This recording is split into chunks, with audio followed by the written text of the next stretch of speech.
Alors, sujet B16 qui est tombé au bac en 2013, exercice 1 pour cette vidéo.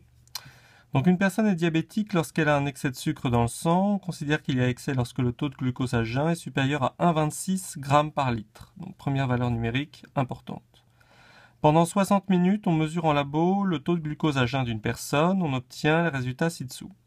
Donc en fonction de la durée D qui est exprimée ici en minutes, de 0 à 60 minutes, on a mesuré un taux de glucose en grammes par litre qui varie de 2 grammes par litre jusqu'à 0,6 grammes par litre. Donc on constate qu'il ne fait que diminuer avec le temps. L'objectif de cet exercice est de déterminer la durée D au bout de laquelle le taux de glucose de cette personne est devenu normal, c'est-à-dire inférieur à 1,26 grammes par litre. Question 1.1. En utilisant le tableau ci-dessus, indiquez l'intervalle d'amplitude 10 minutes dans lequel est comprise la durée D recherchée. Eh bien ça, c'est pas compliqué. Comme on veut que ça soit égal à 1,26, on voit que ça ne fait que diminuer. 1,26, c'est compris entre 1,1 et 1,34. C'est donc dans l'intervalle entre 20 et 30 minutes que la durée D sera comprise. Donc comment on note ça sur sa copie? Eh bien très simplement, question 1.1. Donc, on note l'encadrement qu'on a trouvé, c'est-à-dire 1,26 compris entre 1,1 et 1,34. Donc, la durée D recherchée est comprise entre 20 et 30 minutes. Donc, on peut le noter comme ça sous forme d'un encadrement ou sous forme d'un intervalle si le correcteur l'exige. D appartient à l'intervalle 20-30, intervalle fermé. Question 1.2. Alors, c'est une question à faire sur l'ordinateur.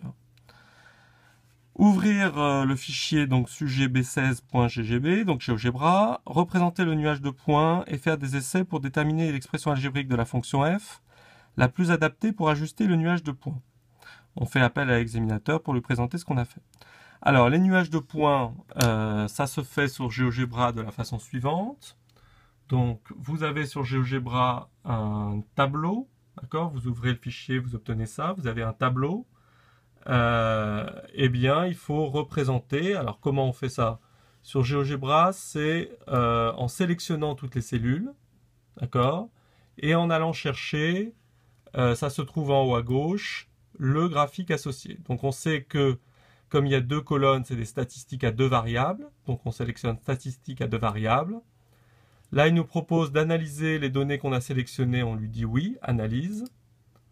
Et on obtient le nuage de points directement de cette façon-là.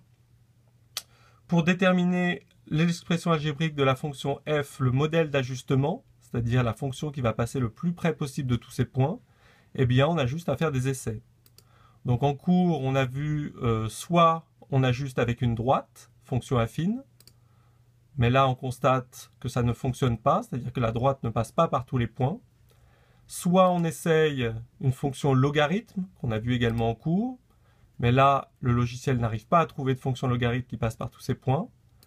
Soit, on a vu en cours la fonction exponentielle, qui, comme par miracle, passe par tous ces points exactement. Donc la réponse est indiquée ici. La fonction est y égale 1,9997 exponentielle moins 0,02x, qu'on peut arrondir à 2 pour le nombre qui est devant l'exponentielle, de façon à avoir moindre chiffre significatif. 2, et la suite de l'énoncé va nous indiquer pourquoi c'est 2. Donc sur la copie, on revient sur le sujet. Sur la copie, eh bien, il faut juste répondre à la question 1.2.2. À la 1.2.1, vous expliquez ça à l'examinateur, ce que je viens de vous dire, et 1.2.2, recopier sur la copie l'expression algébrique trouvée. Eh bien, il suffit de mettre donc f de x, puisque la fonction s'appelle f de x dans cet exercice, égale 2 exponentielle moins 0,02x. L'exponentielle,